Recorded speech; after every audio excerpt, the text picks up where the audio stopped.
tomorrow. Weekend starts now, because The View is live. Send her back track. The president says he quickly on Omar. But does the video tell a different story? Former Colorado Governor John Hickenlooper is the latest presidential candidate live on The View. How he plans to step up his game at the next debate and answer critics who tell him to step aside. Anna's given her summer must-reads on The Ladies Get Lit. And we're taking our hot summer cash sweepstakes to the next level by doubling the jackpot that an audience member and someone watching at home are winning. Will it be you? Let's fire up Friday Hot Topics with Whoopi, Abby Huntsman, Joy Behar, Sunny Hostin, Meghan McCain, and Anna Navarro. Now, let's get things started.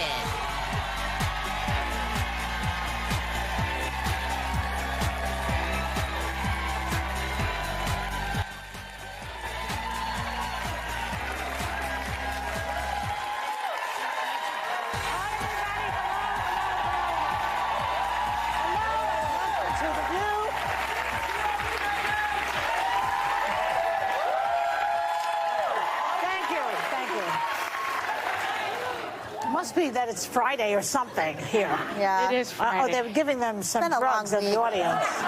They're giving you drugs. So, Trump, should we talk about him?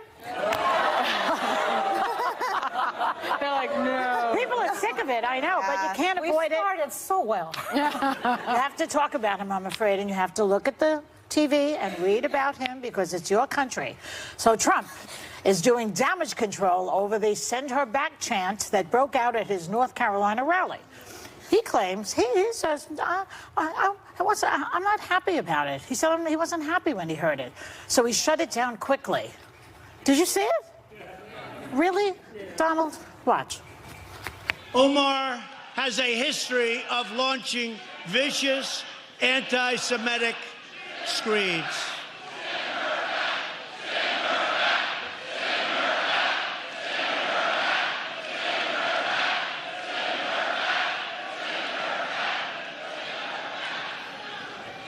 So, not only does it go on for 14 seconds before he speaks up, does he look unhappy to you? He looks like he's getting a suntan while they're talking. Yeah. Get a little orange on me, right, while they're screaming this. Yeah.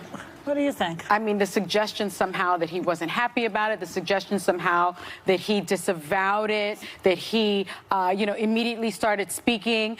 The bottom line is he didn't tell them to stop. He didn't tell them that it was inappropriate. And I believe that that was something that he gave them permission to say. He normalized it, right? And one thing that I read that was fascinating was that Lara Trump, his daughter-in-law, who was also an advisor to his 2020 election campaign, did a warm-up act to cue up the crowd. She's a comedian? Unfortunately, I didn't think it was funny. She said to the crowd, she led them in a call and response chant. And she said, if you don't love our country, the president said it, you can. And the crowd responded, leave. Oh. And so she ginned it up already, right, using his words. So I don't know what this game is that he's playing. Republicans are telling him to fix it, as we know. So why would they tell him that? History is not kind to racists. Ask George Wallace, ask Strom Thurmond. History is not kind to racists, and I think that, there's only so much excusing you can do of what Donald Trump has done this week. I think this has been a very painful week for America because we have seen the legitimization of racism, because for so many of us, it is a trope we hear over and over again. Go back to where you came from. Go back to your country, because there's children that look and sound like we do, who get told I'm sure you've heard on a that. daily basis. I get told that on a daily basis. Of course, I have found there is a direct correlation between racism and sheer stupidity and ignorance. So they go together. They keep telling me to go back to Mexico. where I was not born. But I do like to visit occasionally. Right. Well, these ladies, these women were born in the United States, except for one of them. He's telling them to go back. It doesn't matter, though. My little sister was not born in the United States. Right. Okay? Like, and she's American, obviously. And I think that it's been an extremely painful week. I've gotten a lot of interesting phone calls from a lot of people that I don't normally hear from about what are we going to do? Because this is this bad. This, I do think, is one of those moments, much like Charlottesville, that will stand in memory. And my answer to Democrats is, if you can't beat this, what are you doing? Because this shouldn't be this hard to beat. He's screwing up big time. Okay? I don't know. I'm just saying, this is so bad. It's like nothing I've ever seen, and I don't think anyone in this room has ever seen before. And you can't beat this, which is blatant racism. I have to take issue. What does it say about your party? I must take issue with that, because when he was running, he was blatantly racist, and he won. But you should. I think at this point, though, there's so. But I do think this is. I do think this is him running in 2016, but on acid. As I've said before, like he's taking his old ways of ginning up people's, racism and xenophobia, and I see a gentleman up there. You know, I want to say this, and I commend you for having called this racism and for racism, because it is what it is, and I think we've got to call racism. That hard? That's why it's well, sad. it's been a hell of a lot harder for a lot of Republicans to do. Yeah. We have seen a lot of Republicans, people that you and I know, who would have been able to do it before this, contort themselves into ridiculous shapes all this week, trying to say that it was not racist. We have seen the majority leader in the Senate, who is married to a Chinese woman, say that this isn't racist. I have seen Marco Rubio, whose parents came here fleeing poverty, who represents a community where they were told we won't rent to Cubans, to blacks, or to dogs. You can't drink from this water fountain. I have seen him try to justify this. I've seen him call people who are outraged, like me, he calls it self-righteous hypocrites. Let me tell you what self-righteous hypocrisy is. Tweeting Bible verses every day and remaining silent while this president puts children in cages. Preach, girl. That is self-righteous racism. You know what self-righteous hypocrisy is? Representing a community full of Venezuelans and Cubans and Haitians and Puerto Ricans, people who hear it every day, go back to where you're from. And somehow trying to play this as if there is two sides. Who are you referring to again? Marco Rubio. But well, he's just one of many. But I see Rick her Santorum. Rick Santorum on CNN. You said it. You said it about Lindsey. She has real raw emotion right now. Your hand is shaking with your card. You're not the first person I've seen like this week. There's a lot of people, a lot of hardcore conservatives I know that are very, very, very upset. I'm so sorry to hear that. Why don't they open their mouths? Because some of them, you know what, Joy? Because some of them are private citizens and friends of mine that don't have the kind of platform. I want to hear this. I'm not talking about them. Republican leadership. She's talking about people like you and I know, like Lindsey, talking who are about saying that this is not racism. But I'm saying they're personal friends that don't have. I'm sorry that my friend Sarah in Scottsdale doesn't have the same kind of platform I do. No, we're not referring to that. I know, but I'm saying I'm referring to Mitch McConnell. I'm referring to Rafael. But if you're a normal Republican walking around the streets of New York City like you and I are, or wherever, and you are tagged with this right now, it is humiliating. It's embarrassing.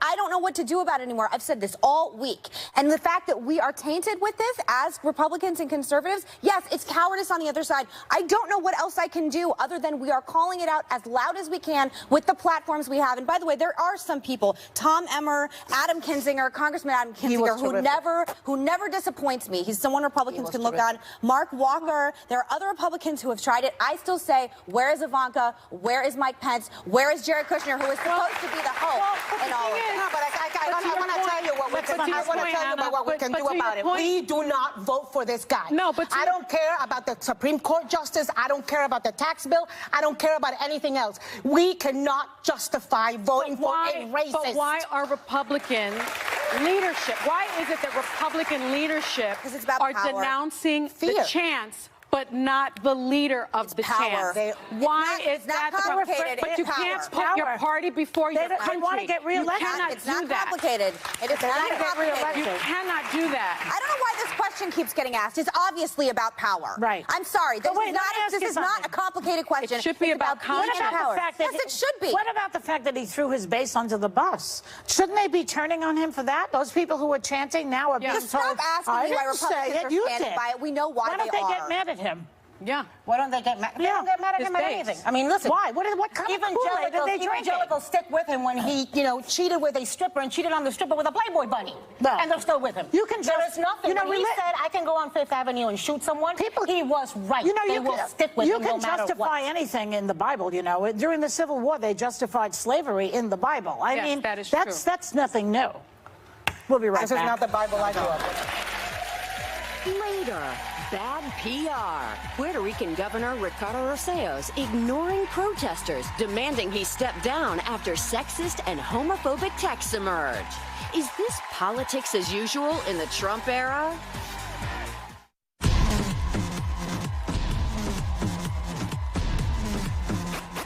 Everyone's talking about The View.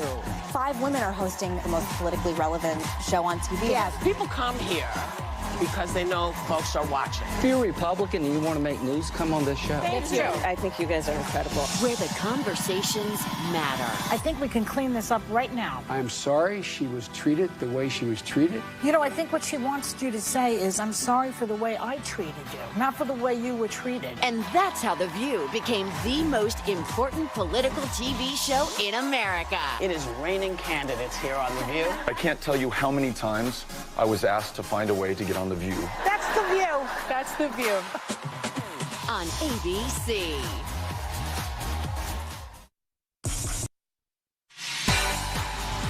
Still ahead, former Colorado Governor John Hickenlooper's the latest presidential candidate making a campaign stop live on The View. Anna's summer reading list on The Ladies Get Lit. And heads up, home viewers, because The View's Hot Summer Cash Sweepstakes is doubling the jackpot for the final drawing.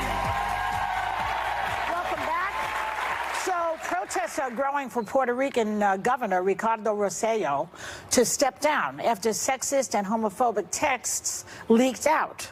But he says he's not going anywhere. Is this a page out of Trump's playbook? Trump is like the Ebola virus at this point. I'm telling you. It's like it's in Hungary. Even Italy has got a fascist running the place now. It's all over the place. It's so depressing, and he oozes this bad stuff, and I think it's very catching. What do you girls say? Look, I think this guy stands on his own for being stupid, for being offensive, for being divisive. The leaks are horrible. There were 889 pages of leaked text of him and his cronies saying horrible things, homophobic things about Ricky Martin, about the mayor of San Juan. They even made poked fun at the bodies at the morgue, piling up after Hurricane Maria. Yeah. He needs to resign, not because he's like Trump, but because he is disgusting. But he won't. Puerto Rico needs real leadership. But he's not going to quit. But he he's a won't. Democrat. I mean, he's not taking it all out of Trump's playbook. I mean, he is on the other party line. It's not Well, he's about part the of the parties. New in this. Progressive Party. When it comes to Trump, it's not about parties, as you pointed out. I know. I'm just saying, it's on the other side. Listen, the family I married into is Puerto Rican. There is a metro station and a street in Puerto Rico named after the Domenech family that I married into. They're Puerto Rican. So I have been following this pretty closely, and I will say that he was corrupt and inexperienced for a long time, and we just didn't pay as much attention because of the hurricane. And these text messages they're actually really hard to read, especially the part about the cadavers after Hurricane Maria. And there's a huge amount of protesting going on right now in Puerto Rico over this. And I do think he's going to have no other option other than to resign. Wow. What he said about the mayor, who's a lovely person? Yeah. Carmen Yulín Cruz. Yeah. Rossello's, Puerto Rico's chief fiscal officer, Christian Sobrino Vega, said, I'm salivating to shoot her. Isn't that? Yeah. I mean, in he this did say country, that. if you say something like that, the FBI shows up at your house. Puerto Rico is part of the United States. Yeah. So why is no one showing up at his house? Look, and Rossello responded, you'll be doing me a favor. What? Yeah. It was terrible. What I'm surprised at is that he refuses to not only step down. The protesters have been out there. Celebrities have been out there. Ricky Martin has been there. Lin-Manuel here in New York has been taking part in the protests, and they are now shooting tear gas at the protesters. I mean, this is something that I thought I only saw in other countries, and we're seeing that, in the United States, and they're getting zero support. from New York City Council Speaker Melissa Mark Viverito. He said horrible. He said our people should come out and defend Tom and beat up that whore. Yes, yes. I mean, it was homophobic language was used. All sorts of language against the press, language against reporters, threats, all sorts of things like that. But he refuses to step down. Which is where I do think there is a parallel with Trump, and there is now a Trump effect. Yeah. Because we have seen things done by Democrats and Republicans, like, for example, in Virginia, Governor Northam. Things that before would have led a politician, a normal, mere politician, mortal, to resign immediately. What Rosselló has just done would have called for him to resign immediately out of shame. Yeah. If people had affairs before and it was found out, you resigned immediately out of shame. Donald Trump's playbook is, you let this blow over. Yeah, that's right. You keep denying and denying and denying, and soon enough, the cycle, the news cycle, will distract with another crazy with story. something else, and you will write it out. And that's what I think we are seeing in Puerto Rico. But you know, I have to give the Puerto Ricans credit. They took to the streets. Where are Americans? I don't understand. Yeah. In my generation, because of the Vietnam War, people were out all the time in the streets protesting. They have been out in Puerto Rico every single day. 66th Street. Somebody has single day. We need a leader to go out there and get people activated, I believe, in this country. I think that is so important, because we cannot normalize what is not normal. We cannot accept what cannot be accepted. But I talk to people, and I don't think that people understand the seriousness of what's going on. I really don't. But it's so, I understand the incentive that some people just can't take it, because I know how upset all of us are every day when we come in for different reasons. And I do understand how emotionally draining it is for Americans. So you can't help, I don't fault people on the weekend who want to turn off the news for a few days. Yeah. I think it's...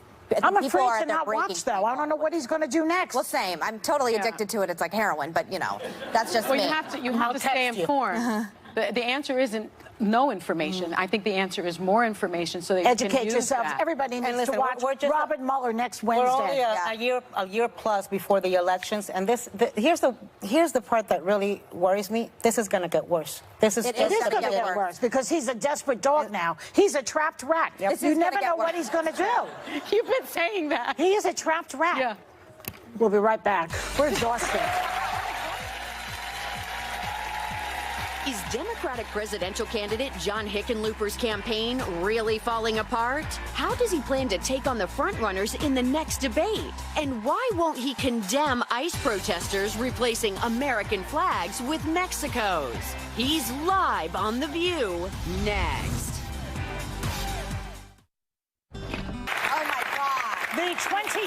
The 2020 Democratic presidential field seems to grow more crowded by the day. Former Colorado Governor John Hickenlooper is running as a moderate Democrat, and he's here today to tell us how he's going to distinguish himself from other moderates, you know, like Joe Biden, for example. Please welcome John Hickenlooper. Hello, Governor. Very nice to see you.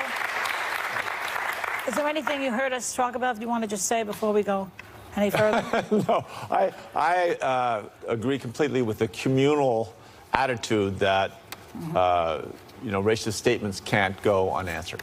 Why do you think he threw the base under the bus, though? That's not good for the base, is it? No, but I think he has a strategy that is to just create turmoil and keep people divided, all people, and out of that chaos, he feels that he has some advantage. And whether we like it or not, to a certain extent, it's worked. Yes. You come from a state where there's an enormous amount of Hispanics.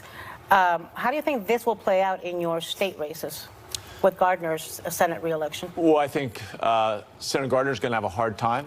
He has consistently voted with and stood up for President Trump. And again, Hillary Clinton won Colorado by almost 5 points. So it's not a state that's going to take kindly to someone who, again, supports racist statements. Okay, let's talk about you, because I now know that you are a former geologist, which is very interesting. Pub owner. That's really interesting to me. Yep. That part's interesting to her. And we made our own beer. Don't forget that. You were the mayor of Denver. Yeah. A two-term governor of Colorado. You have quite a resume, sir. So nationally, you're polling between 0 and 1%. I know, it hurts, doesn't it? And several of your top staffers recently left your campaign. I guess they're sinking ship theory, that you're not going anywhere. And you also say that you're not a good messenger.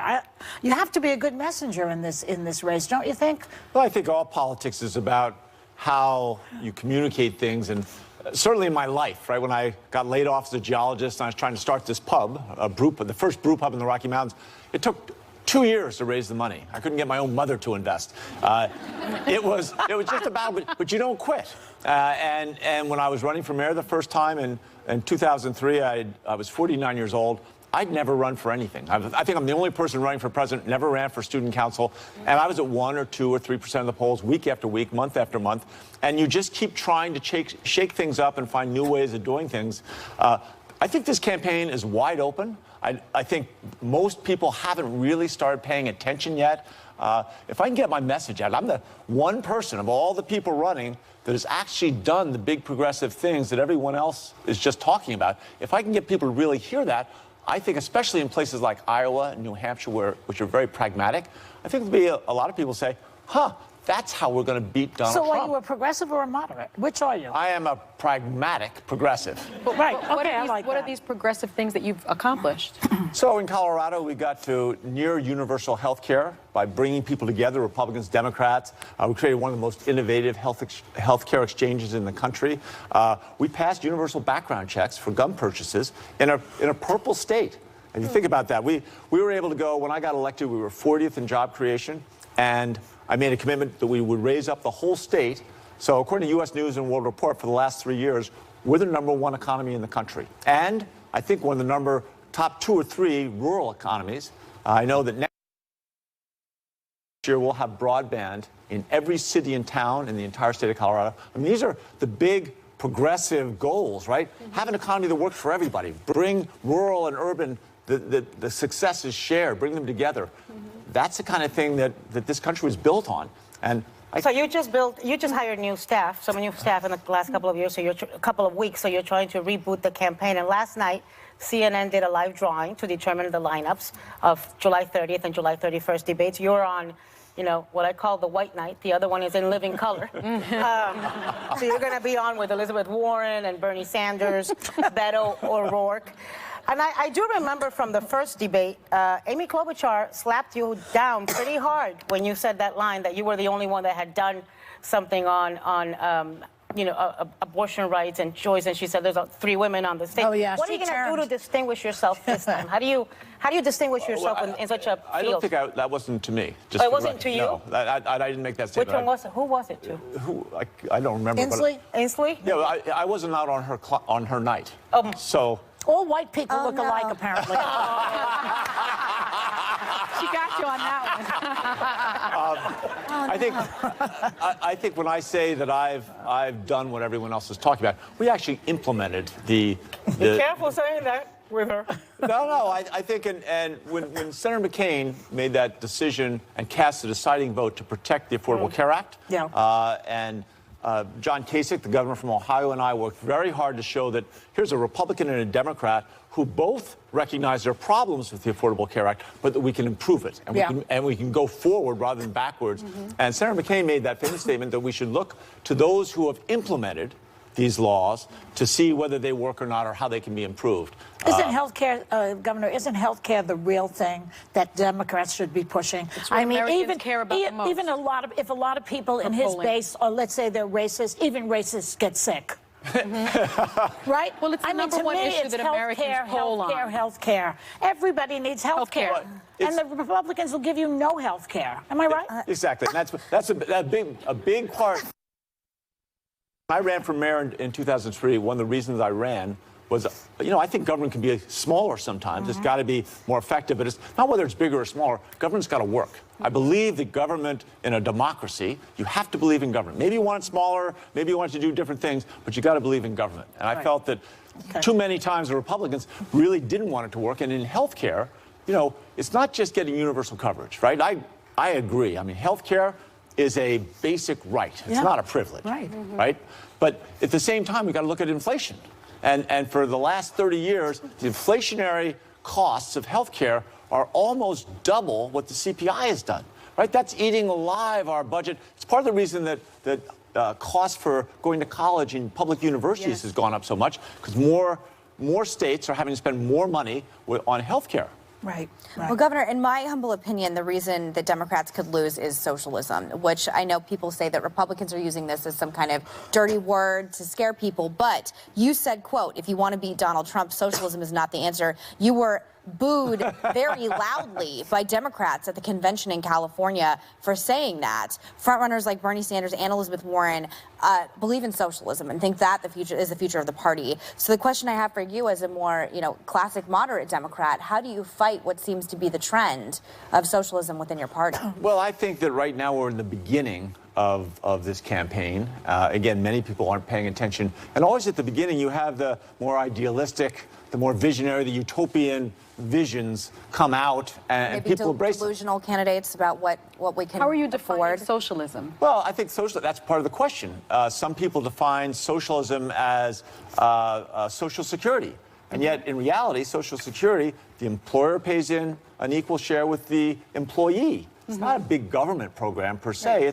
It's a very shrewd solution to how do we make sure people have the ability to retire. And that was Roosevelt, right? And that was Roosevelt, exactly. Was he a socialist? Yeah, exactly. He's not a socialist. Do you agree that it is a trend in the Democratic Party? Is it growing, do you think, in the Democratic Party, or is it a minority that's getting a lot of I think it's playtime? I think it's a minority that early in the campaign is looking at these idealistic visions and goals.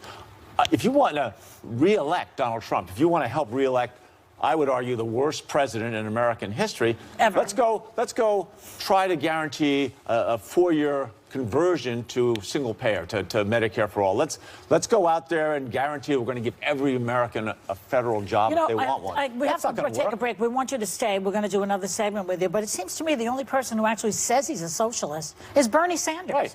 The rest of them are just ultra-liberal, in my opinion. Yeah, but you've got to recognize... And by the way, Trump doesn't tell him to go back home. No, never. That's right, because he's a white guy. We'll be back with John Hickenlooper.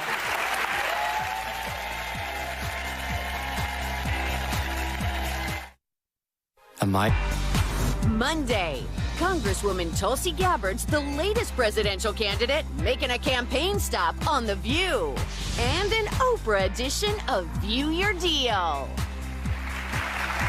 Welcome. We're back with Governor John Hickenlooper. I want to do a policy speed round with you, so give me very quick answers to these. Education, what is your plan to deal with the crippling student debt? Well, first, you have to reduce the interest rate, recapitalize, as it were, allow kids some way to kind of begin working it off because it's a drag on the economy. But we should also be looking at the 65 or 70% of the kids that never get a 4-year degree and make sure they have the skills to succeed. What about the Green New Deal? Are you in support of that? You know, I am obsessed with the urgency of climate change, but I think we have to have a fierce focus. And the Green New Deal will distract us. It's got a guarantee for a federal job for every person who wants one. I think we've got to focus on climate change. What about closing the racial wealth gap? What are your thoughts on that, and will reparations be a part of that? I think slavery is the nagging, persistent shame of this country to this day denies the promise of America to too many of its citizens. And I think we need to acknowledge it and own it. I think to do that, we have to apologize. I think that apology should come from the White House. There's a bill right now in Congress that looks at reparations. I support that bill. We should look into it and really make sure that we understand it and that apology becomes a foundation on which we finally do move past the history of slavery. And are you in favor of decriminalizing illegal border crossings? Yeah, I don't think we can have open borders. And if you want to, again, Democrats want to give the election to Donald Trump, let's support open borders. I think we have to have a comprehensive solution to immigration right now. The time is perfect. We have 7.5 million jobs unfilled and only 6.5 million people looking. Let's do it right now. There was a protest in your home state of Colorado at an ICE facility, and those protesters took down the American flag and then raised a Mexican flag in its place. We have a photo of it. Do you condemn that behavior? You know, they damaged and tore apart government property. They should be charged. I mean, I look back and I understand families that are connected to the military. My mother's first husband was a fighter pilot in World War II. He fought every mission. He was one of 3 people that survived through all their missions. He fought on D-Day, and he died on a freak accident the day before he was discharged at the Victory in Europe. Well, and I heard stories growing up about what it was like to not know whether your husband was made it through this mission, made it through that mission, and there was an ongoing, constant anxiety. And when my grandfather told my mother that her husband had died, she just kept scrubbing the floor. I understand what the American flag means, and it should never be disrespected, but I also support people's freedom of speech. Our thanks to John Hickenlooper. And his we'll wife be right back. Let's say hello just quickly. Here, Robin.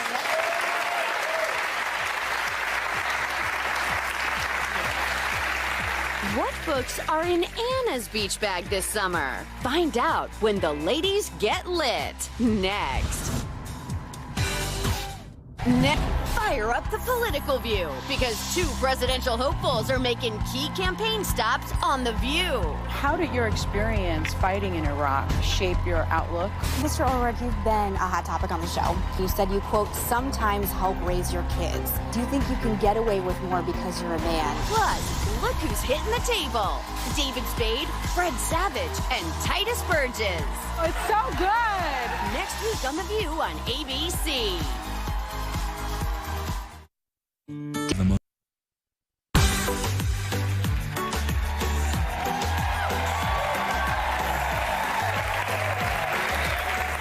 We ran out of time last week. Today, I'm giving you my summer reading picks on the final chapter of our series, Ladies Get Lit. Yes. My first book is Americana.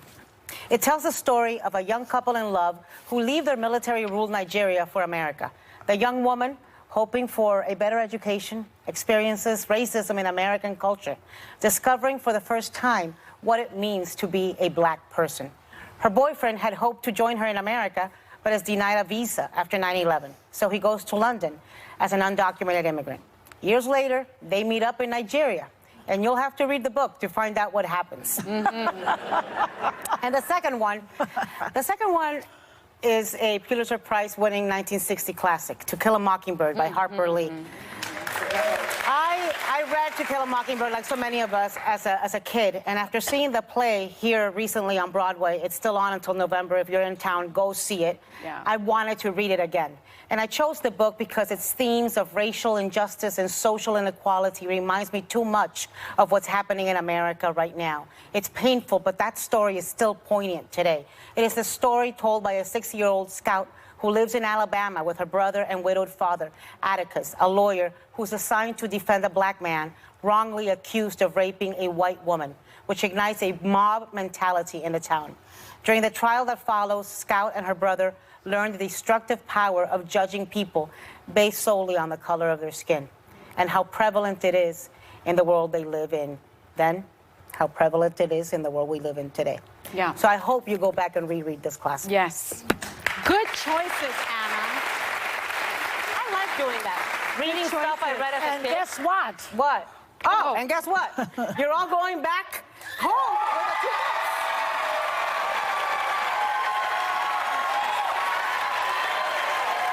And you guys like read stuff so much.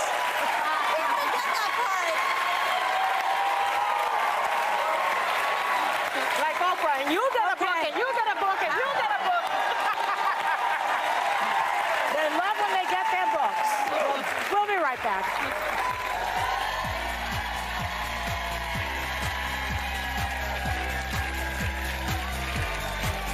The jackpot has doubled on the final day of The View's Hot Summer Cash Sweepstakes. So find out which one of you watching at home right now and an audience member are starting the weekend off as winners right after this.